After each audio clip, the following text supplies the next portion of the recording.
to another stream. My name is Token D Rock. Here it is Tuesday, August 23rd. Hopefully, all of you are having a decent day. It's 10:30 a.m. Standard Time. If you're watching this live, overall crypto market cap is sitting at $1.034 trillion. Bitcoin dominance just below 40%, right at 39.9%. ETH dominance sitting at 19.4%. Can see again, Bitcoin has not done a whole lot price action wise here in the past 24 hours, sitting right between 21.5 and 21.6, pardon me. Ethereum sitting at 1630, BNB just below 300, Cardano oscillating right around 46 cents, pardon me. Solana at $36. Not a whole lot has really changed. Looking at the 1 hour chart for Bitcoin, we can see that the bulls haven't really been able to break above 21.6, 21.7, and 21.8 for a few days now, about 3 to 4 days. This is kind of concerning me personally. As long as we hold these lines of support, I don't think we should be too fearful. But if we see a series of lower highs, like we get a little wick up, maybe down, a little wick up, lower high, and then eventually maybe this floor falls out below Bitcoin. But very hard to say what will happen here in the short term. We do have to take into account that CPI figures for the month of August comes out roughly in 3 weeks' time, if I'm not mistaken. Roughly around the same time we get figures for the next Fed rate hike. They didn't say we're going to be uh,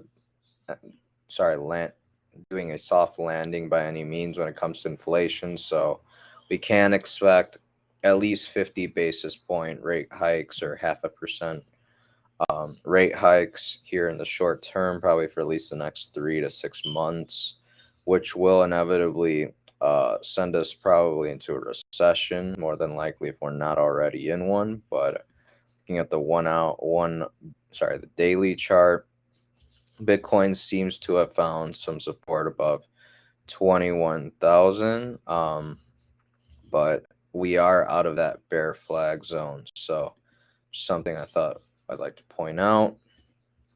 Over on Twitter, Digital Asset News has this, what it's like to DCN a long cold crypto winter. It's all these black swan events that seem to almost hit you, and affect you directly, if not hit you directly, like the whole thing with Voyager, Celsius, etc.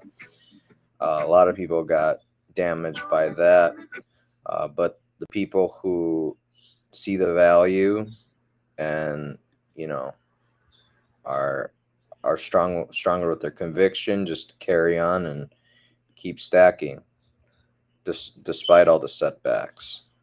Have just in 7 large share brokerage firms in Korea are launching their own cryptocurrency exchanges in early 2023. Pretty bullish if you ask me. Samsung Securities is launching a Bitcoin and crypto exchange. Again, exposing more and more people to Bitcoin and crypto across the globe. Good things come to those who hodl Bitcoin.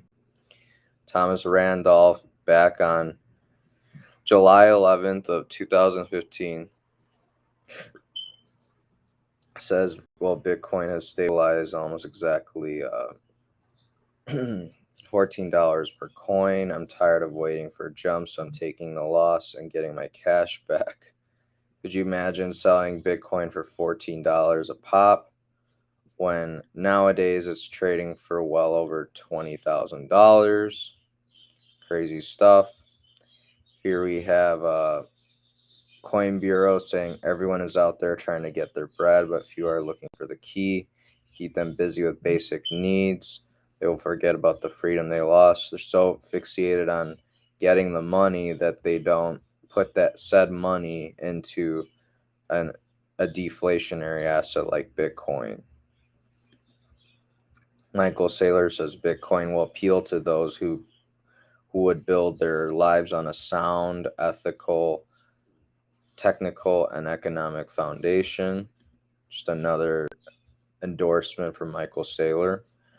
UK inflation hit 19% within 4 months, coming from, I believe, Citibank. And to believe they called this inflation transitory, it's rather scary. 19% within 4 months, not a good sign, Jack. Whether you love him or you hate him, this is a great clip that I think puts things into perspective. The situation in Ukraine was completely, I believe it's completely NATO's fault. They knew what they were doing. They kept prodding Russia. They kept poking the bear. They kept poking the bear. They kept poking the bear. And now that Russia has finally retaliated, which it had no choice but to do, when its own self-interest, right? You had to eventually do something. It's been going on a long time. He eventually retaliated. I'm very, very glad NATO hasn't stepped in. Of course, I don't want World War III, but we're just sending loads and loads of weapons to delay the inevitable, just to cause more casualties and more pain for both sides, more headaches for Russia. You think the Americans give a shit? Ukraine could just roll over, give up what Russia wants, and just end all of it, right? But because that's what's going to happen in the end. But no, we want to make sure that Russia loses as much money, time, and money and men as possible. Who cares if a million Ukrainians?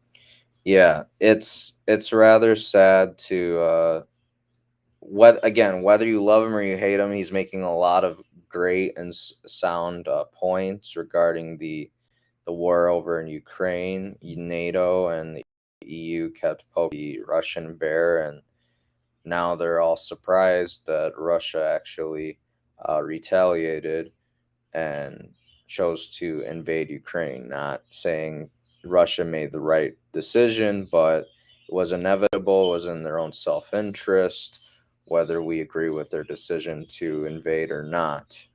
Their sovereignty was starting to be threatened somewhat as NATO expanded more eastward. The WEF are anxious that their blog post, which outlines solid and reasonable reasons for microchipping children, and they're worried that it's being misrepresentative. Here we have a World Economic Forum, solid rational reasons to microchip children. Klaus Schwab's World Economic Forum was published a new article suggesting it would be solid and rational to microchip children. Blog post on the WEF website focuses on the future of augmented reality and an augmented society.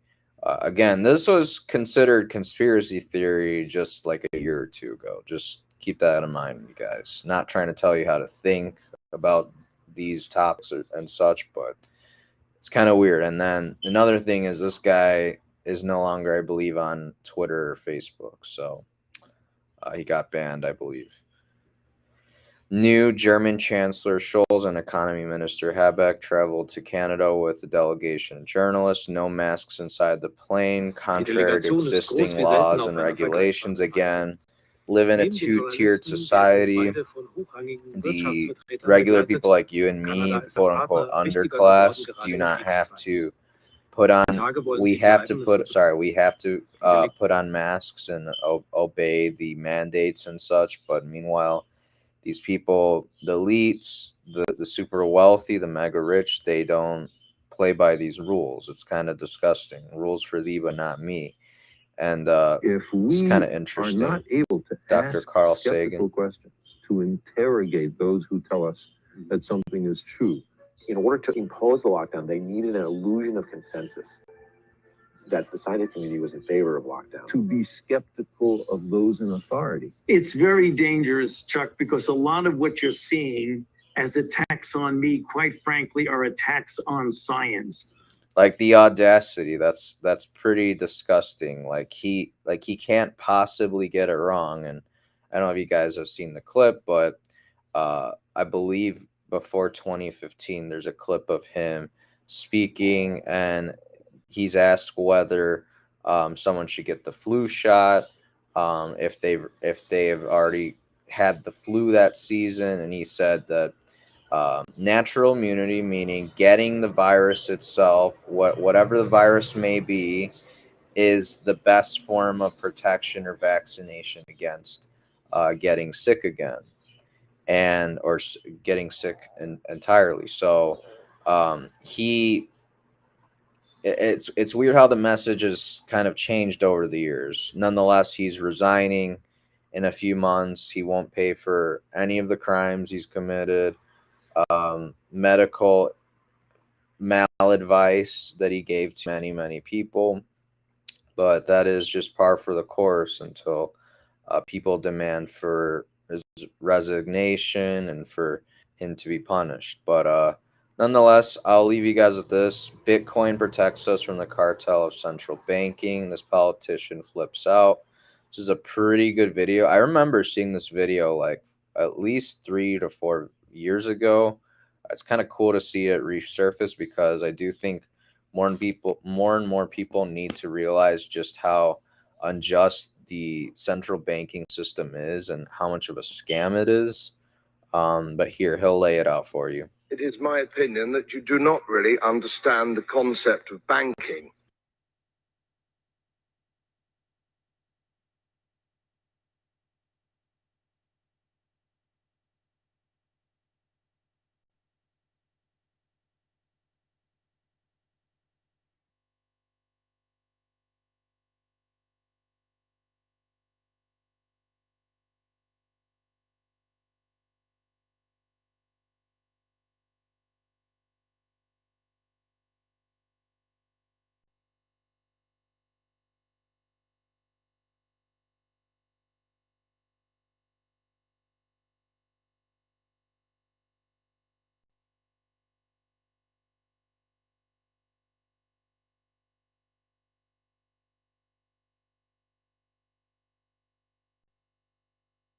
Prison for a very long time, and yet governments and central banks do it all the time.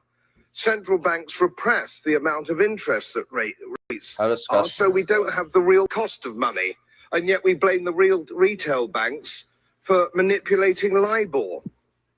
The sheer effrontery of this is quite astonishing. It's central banks that manipulate interest rates, Commissioner.